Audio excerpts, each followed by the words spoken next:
ഇന്ന് വൈകുന്നേരം എന്തെന്നില്ലാണ്ടൊരു വിശപ്പ്. പിന്നെ ഞങ്ങൾ വേറെ ഒന്നും ആലോചിക്കാൻ നിന്നില്ല. നേരെ നമ്മുടെ തൃശ്ശൂരിലെ കാനറിലോട്ട് വിട്ടു. ഇവിടെയുള്ള എൻ്റെ മെയിൻ ഐറ്റം എന്ന് പറയുന്നത് നല്ല അടിപൊളിയായിട്ടുള്ള ചമ്മന്തി, പിന്നെ ദോശയും. ഒരുപാട് വെറൈറ്റീസ് ഓഫ് ഫുഡ് ഉണ്ട് കേട്ടോ ഇവിടെ. വെയിറ്റർ ചേട്ടൻ വന്നിട്ട് മെനു ഒക്കെ തന്നപ്പോൾ ഞാൻ ചുമ്മാ ജസ്റ്റ് ഷോ ഒക്കെ കാണിച്ച് അവസാനം നമ്മുടെ ഗീ പനീർ മസാല ദോശ തന്നെ ഓർഡർ ചെയ്തു. ഞാൻ ഇവിടുത്തെ ദോശ വയ്ക്കാനുള്ള മെയിൻ കാരണം തന്നെ ഈ റെഡ് കളറിലുള്ള ആ ഒരു നല്ല അടിപൊളി ചമ്മന്തി കേട്ടോ. ആ ചമ്മന്തി ഒരു രക്ഷയില്ല. അങ്ങനെ 3 ചമ്മന്തിയും കൂട്ടി ഞാനിങ്ങനെ ദോശ ആസ്വദിച്ച് കഴിച്ചുകൊണ്ടിരിക്കാം. അവിടെ സാമ്പാറുണ്ട്, അത് ഞാൻ പിന്നെ എപ്പോഴും മൈൻഡ് ചെയ്യാറില്ല. ഞങ്ങൾ കുറേ വിചാരിക്കും ഈ റെസ്റ്റോറൻറ്റ് ഫുഡൊക്കെ ഒന്ന് അവോയ്ഡ് ചെയ്യണമെന്ന്. വൈകാതെ തന്നെ അതിനു വേണ്ടി ട്രൈ ചെയ്യണം പറഞ്ഞിട്ടിരിക്കുക. അപ്പുറത്തൊരാളുടെ ഫുഡ് ഇനിയും എത്തിയിട്ടില്ല. വിജയാണെങ്കിൽ ബർഗർ കഴിക്കണമെന്ന ആഗ്രഹത്തിലായിരുന്നു.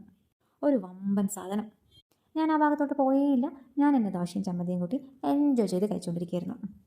എല്ലാ ചമ്മന്തിയും ടേസ്റ്റി ആണെങ്കിലും ആ റെഡ് ചമ്മന്തി അത് ഞാൻ കാലിയാക്കി. മലമ്പാമ്പ് ഇര വിഴുങ്ങി എന്നുള്ള അവസ്ഥയായി അവസാനമായപ്പോൾ പിന്നെ വേറെ ഒന്നും നോക്കിയില്ല. വീട്ടിൽ പുസ്തകമായി കിടന്ന് ഉറങ്ങണമെന്ന് പറഞ്ഞിട്ട് രണ്ടും അവിടെ നിന്ന് സ്ഥലം വിട്ടു.